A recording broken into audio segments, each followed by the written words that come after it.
Alpha और finally value find करनी किसकी, अल्फा की।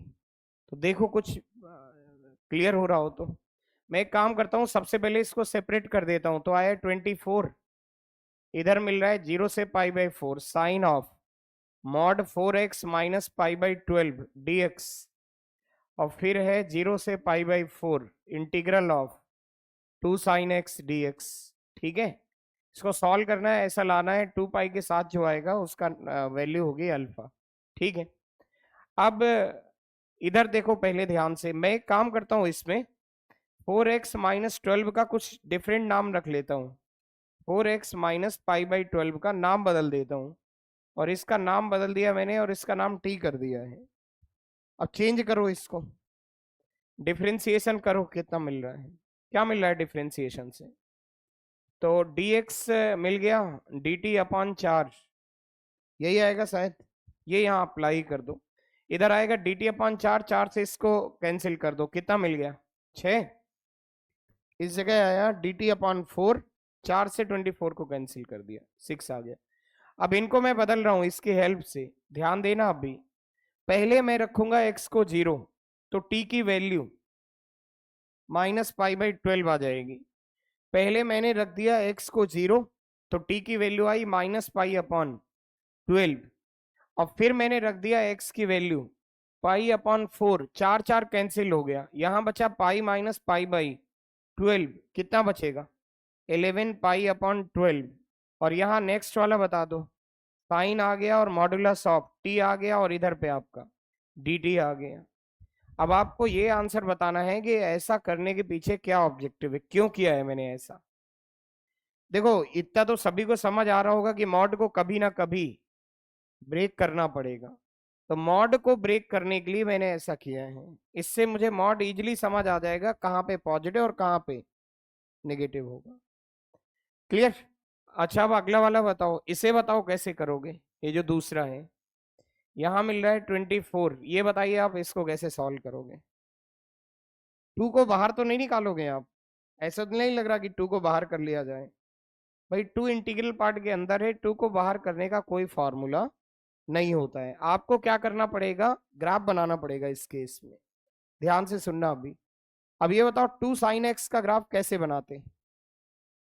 2 यूनिट से ऊपर निकल जाएगा ग्राफ, ठीक है, और बनाना कहां से कहां तक है, 0 से π/4। तो मैं यहाँ पे बना देता हूँ, ध्यान से सुनना अभी। ये देखिए ये 0 है, π/4 पर पहले तो वैसे 1/√2 आता था, बट क्योंकि 2 का मल्टीप्लाई हो रहा है इसलिए ये नंबर आपका √2 आएगा, 2/√2 मतलब √2 आ जाएगा। अब आपका 2 sin x की वैल्यू मिल रही है 0 से √2 के बीच में, और आपको देखना है कि ये कितने इंटीजर आएंगे इनके बीच में। इनके बीच में कितने इंटीजर आएंगे वो सोचना है तुम्हें। एक आएगा, 1 आएगा।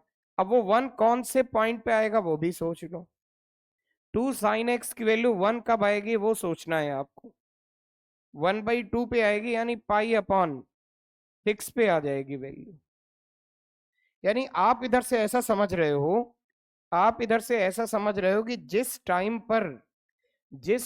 पर मैं इसके लिए है यहाँ पे कर रहा हूँ, x की वैल्यू 0 से π/6 होगी, इंक्लूडिंग 0 एक्सक्लूडिंग π/6, उस टाइम पर इसके y की वैल्यू, देखिए इस वाले इंटरवल में है ढूंढा जा रहा है, इस वाले इंटरवल केस में इसके y की वैल्यू कहां से कहां तक आ रही है, 0 से 1। तो 2 sin x आ रहा है 0 से लेकर के 1 तक, देख लो सही से। तो अगर 2 sin x 0 से 1 आ रहा है, तो अगर मैं इसको ब्रेक कर दूं 0 से π/6 तक, तो ये वैल्यू कहां से कहां तक दिख रही है आपको, 0 से 1। और अगर ये वैल्यू 0 से 1 है तो उसका इंटीग्रल पार्ट 0 होगा, 0 dx आ गया। तो यार ये क्लियर कर लो अच्छे से, अगर आपने फंक्शन वगैरह क्लियर किया होगा, समझा होगा तो आ जाएगा, और अगर वही स्किप कर दिया होगा तो मुझे मजबूरी में ये बोलना पड़ेगा कि आपको समझ में नहीं आएगा। ये क्लियर कर लो, अगला वाला और बता दो तुम। अब π/6 से कहां तक जाओगे, और उस टाइम पे आप देख रहे हो जब आप π/6 से π/4 तक जाओगे, π/6 इंक्लूड π/4 एक्सक्लूड, जब आप इस टाइम पे जाओगे इसको इंक्लूड भी कर लोगे तो 2 sin x की वैल्यू 1 से स्टार्ट होगी और √2 के बीच में रहेगी, और जो नंबर 1 से √2 मीन्स 1 से 1.4 के बीच में, उसका इंटीग्रल पार्ट 1 होता है। तो मैंने फिर ब्रेक कर दिया, 24 को मैंने लगा दिया इधर भी, यहां आएगा 1 dx, और इधर आ गया π/6 से π/4। तो मेरे ख्याल से ये क्लियर होना चाहिए। प्रॉपर टाइम लो, जहां कहीं डिफरेंट लग रहा हो, जो आपने पहले नहीं सुना है तो तुरंत पूछ लो। हाँ, अगर इंटीग्रल पार्ट ही आपने किया नहीं है पहले, तो वो फिर सोचना भी बेकार है, मैं तो ऐसा मानता हूँ। क्योंकि उसके बीच में इतनी चीजें आती हैं ना, कि अगर वो आपने नहीं किया तो फिर वो समझ ही नहीं आ सकता है। क्लियर है? ठीक है, इसके बारे में तो कुछ सोचना नहीं है। ये तो गया सीधा, क्या हो गया ये 0, तो ये तो 0 बन के गया। इसका इंटीग्रेशन कर लोगे इजिली, सभी कर लेंगे शायद। तो इसको तो मैं समझता हूँ आप कर लोगे। इस पर आओ अब। इसका मॉड ब्रेक करने के लिए, मॉड कैसे ब्रेक होता था? पॉजिटिव नेगेटिव, ये देखिए टी की लिमिट दी हुई है। अब टी की लिमिट नेगेटिव से स्टार्ट हो रही है और खत्म कहां पे हो रही है? तो फिर 2 बार ब्रेक होगा, एक बार नेगेटिव और एक बार पॉजिटिव। तो उसको मैं ब्रेक कर देता हूं, ये मिल गया 6। फिर आया -π/12 से 0, -π/12 से 0 साइन टी डी टी। फिर आया 6, 0 से लेकर के 11π/12, 11π/12 sine T D T, right. और लास्ट वाला आपके लिए, सभी के लिए आसान है, इसका x आएगा, और मैं साइमल्टेनियस लिमिट भी रख देता हूं, upper limit minus lower limit. तो मिल गया π/4 माइनस π/6, π/4 माइनस π/6 आ जाएगा। क्लियर है? गलत कर दिया क्या मैंने कहीं पे? कहां पे माइनस आएगा? अच्छा, इधर माइनस आएगा, हाँ माइनस ही आएगा। तो यार यहाँ मैं माइनस लगाना भूल गया था। माइनस क्यों आएगा ये भी बता दो एक बार।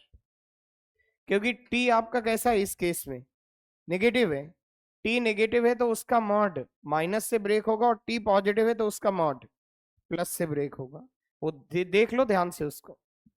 इसमें टी नेगेटिव कैसे है, कहां से पता चल रहा है कि टी नेगेटिव? लिमिट से पता चल रहा है मुझे लिमिट से पता चल रहा है कि टी की वैल्यू नेगेटिव है। ये नेगेटिव है सारी वैल्यू टी की, -π/12 से 0। और यहाँ टी की वैल्यू पॉजिटिव है, इसलिए ये वाला मॉड माइनस से ब्रेक हुआ और ये वाला मॉड प्लस से ब्रेक हुआ। क्लियर है? पक्का? अब कर लो इंटीग्रेशन, कर लो जो कि आपको आता है, करो इसका इंटीग्रेशन। बोलो, एक तो माइनस बाहर आ जाएगा, साइन टी का इंटीग्रेशन कर दो, माइनस कॉस टी, तो माइनस माइनस प्लस हो गया। ध्यान से देखते हैं ना यार, अभी ये आया कॉस टी, और लिमिट लगा दो -π/12 से लेकर के 0 तक। अगला वाला बताइए, इसका इंटीग्रेशन बोलिए। माइनस कॉस टी, तो माइनस आया, 6 आया, कॉस टी आया, फिर लिमिट लगा दो 0 से π/12, 11π/12, और इसमें 24 का मल्टीप्लाई कर दो, तो आया 6π माइनस 4π, 24 का मल्टीप्लाई करके 2π मिल गया है। बस इसको सॉल्व कर दो, कर लो सॉल्व। 6 तो कॉमन आ रहा है, 6 आ रहा है कॉमन, ठीक है। अब लिमिट रख दो, कॉस 0 माइनस कॉस -π/12, फिर आया -6, मैंने कॉमन ले लिया ताकि कम सॉल्विंग करनी पड़े। 6 कॉमन ले लिया मैंने, बीच में माइनस से, बीच में माइनस आया, राइट। अब ये कर दो कॉस 11π/12, और माइनस प्लस आ जाएगा कॉस 0, और लास्ट में आ गया 2π। इनकी वैल्यू सबको रटी हुई है शायद। cos 0 1 + 1 2, और ये दोनों आपके नहीं, कैंसिल नहीं हो रहे। मैं सोच रहा था कैंसिल हो जाएंगे, कैंसिल नहीं हो रहे। कैंसिल हो रहे हैं क्या, देखो जरा, हो जाएंगे कैंसिल। देखो ये आएगा π-π/12, ये आएगा π-π/12। cos π-θ की वैल्यू कितनी आ रही है? -cos θ। देखो मैं यहाँ लिख देता हूँ, एक बार और लिख देता हूँ, 6। ये और ये तो सबको ही क्लियर होगा, इसलिए मैं इसे नहीं समझा रहा हूँ। 2 आ गया, इसका माइनस क्या बाहर निकलेगा या प्लस बाहर निकलेगा?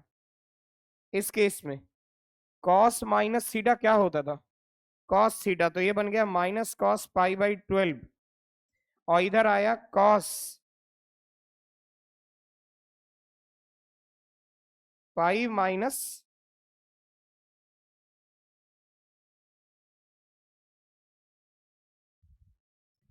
एक मिनट रुको यार, मुझे लग रहा है उधर से कुछ प्रॉब्लम हो रही है।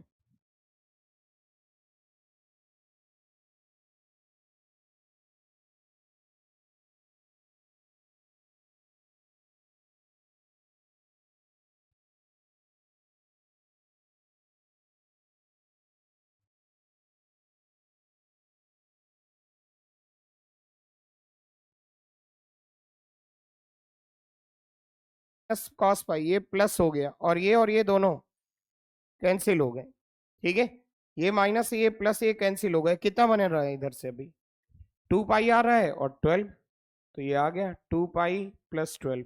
आंसर बता दो अभी इसका। आंसर अभी देखो कितना आएगा इसमें, क्या चाहिए था इसमें? 2 पाई प्लस अल्फा था ना, तो अल्फा की वैल्यू मिल गई। अल्फा की वैल्यू कितनी मिलेगी? 12।